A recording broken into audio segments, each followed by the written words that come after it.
Hello, my name is Toby. I sing in a band called Trash Boat, and we're going to be taking a little look behind the lyrics of our latest album, Crown Shyness. The sample at the beginning of the song is a sample from an interview that Joan Crawford did for the BBC in the 1960s. Big love for Joan Crawford. I think she is a pioneer of cinema, and I have a lot of respect for her. And she carries herself so well, and just, I don't know, there's something so boisterous but humble at the same time. And she's asked the question, some of the hardships that you experienced as a child, do they strike chords and bring memories to you when you're formulating a characterization for a part that she's playing? And she says, well, what makes you think that there aren't hardships when you're an adult? And that hit me. I was like, what an answer. What an answer. I absolutely loved that. And as soon as I heard that, I was like, I've got to sample that. And the beginning of the album seemed like the perfect place to go. Inside Out is weird. It's another deeply personal song.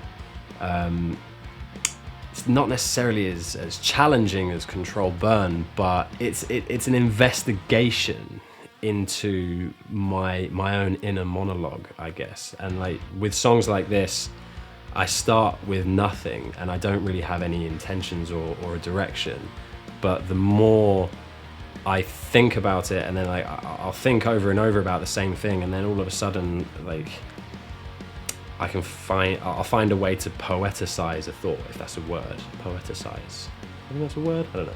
But I'll think of a thing or like a process that my head goes through, and then I'll think of a way to say it really nicely that resonates well with me, and it becomes lyrics. And Inside Out is an assessment of my inner monologue, my voice inside my head that is with me with every choice that I make. You know, it's there to talk me out of making bad decisions, and then there to chastise me when I make them anyway. Your best friend and your worst enemy, it depends on how you live and how your thought processes go. And I think it is in my best interest, and probably everyone's best interest, to stay on good terms with this metaphorical guy or girl. It was just an assessment of how my relationship was with him at the time. It's such a hard thing to describe and quantify, and the lyrics to Inside Out came very slowly. I think it was one of the first songs that we had. It was one of the first songs that I had conceptually. I knew I wanted to write a song about the sort of inner you and the inner voice.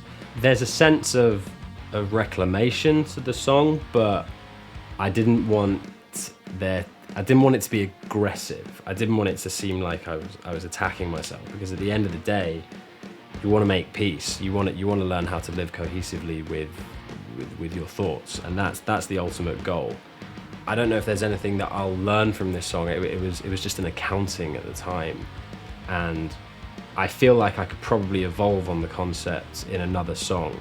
But at the time, I wanted to get it down because I was just having these daily battles, these struggles to contend with my own will, which is such a ridiculous thing when you think about it, because you are in control of everything you do at every point. But it's so easy to just kind of palm it off and just be like, oh yeah, I didn't want to do it, but I just did, and I can't explain it. It's like, whatever. I wanted the lyrics to be on neutral terms. I didn't want it to be too chastising.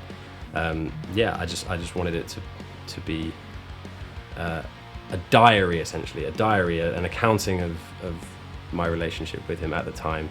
And yeah, I don't know, there's not much more to say about that song, but I feel like I'm going to evolve on it in the future with another record. I don't know how though, but you'll see some more of Inside Out.